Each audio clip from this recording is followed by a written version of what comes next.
Just a few months ago, I was saying that I felt stuck. I was in my head feeling lazy, worthless, and unfulfilled because I didn't feel like I was doing enough.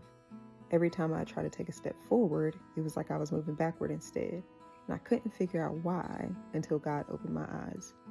So, with that being said, let's get transparent.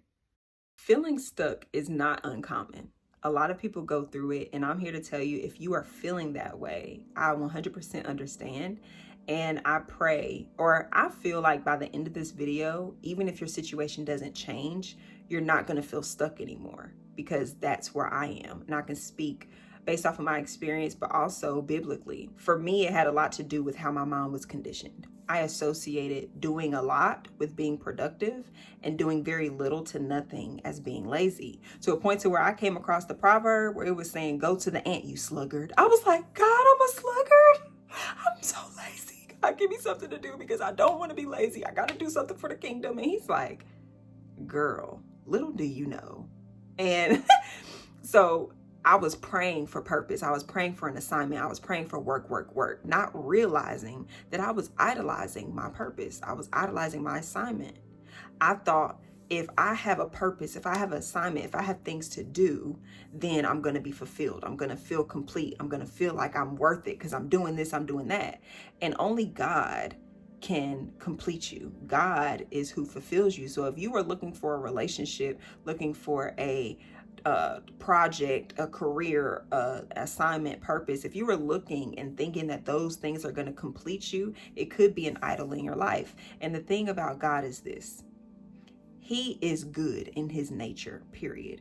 So if he sees that you are earnestly praying and asking for something, he can interpret those prayers by giving you what it is that you truly need. Not what you want, but what you need. And oftentimes we'll pray for something, and because we think we know what it is that we truly want, when we don't get that answer we want, we think that God is not hearing us. He's not listening. It kind of missed him someplace, somewhere. But when you cry out, he knows what it is that you need. You may be crying out for a relationship because you feel like that relationship is going to complete you. And God is like, no, I complete you. So you really need me. You may think that you need a purpose and an assignment because you're going to feel more worthy if you get those. And God is like, I determine your worth and your value. So you really need to get to know me more so that I can put you at rest and work through you. And we see this in the Bible. The children of Israel were stuck in slavery, and they were crying out and groaning, and they're like, I really want to get out of this situation.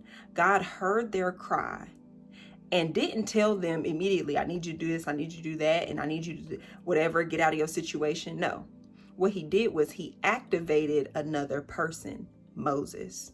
And he told Moses, go tell Pharaoh, let my people go, not to give them more work to do, not to get them unstuck, not to get them out of slavery, not to get them into the promised land.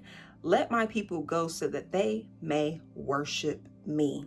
Because although the Israelites were crying out, God knew what it is that they truly needed, and they needed to remember him.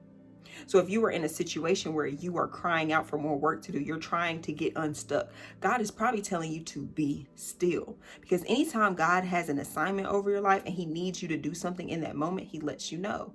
This is why he came to Moses, who wasn't looking for purpose, who actually was running away from his from Egypt. He wasn't really focused on doing anything specific, and God found a body that was at rest.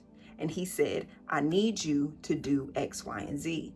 So although the children of Israel were crying out, the answer to their prayer was at work in someone else. So friend, maybe it's the position that you are in.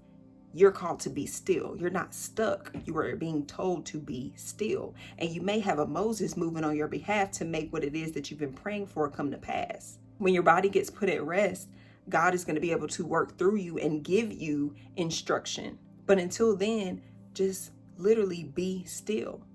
And as Moses was leading the Israelites out of Egypt, what happened was God began to tell the Israelites and Moses to do certain things so that he could be glorified. Here they are in between the Red Sea and the Egyptians. The Egyptians are closing in on them and they're terrified. They're scared. Why didn't you just leave us alone in Egypt? All these things. And Moses told them, y'all are just supposed to be still.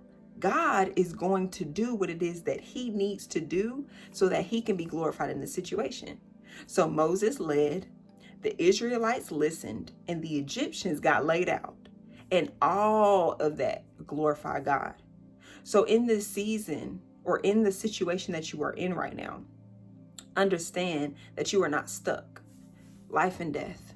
Stop speaking those things over your life. You're not stuck. If you say that you are stuck, that's going to be your perception, and that's going to be the reality that you're living in. What you need to say is, I am being still and resting in God so that he can work through me. God is doing the work, friends. You are not doing it. And so as you deny yourself, take up your cross and follow Jesus. Remind yourself to be still in God's presence. And as you become more still, he will either work through you or work through someone else to get your situation together so that it can glorify him. And until next time.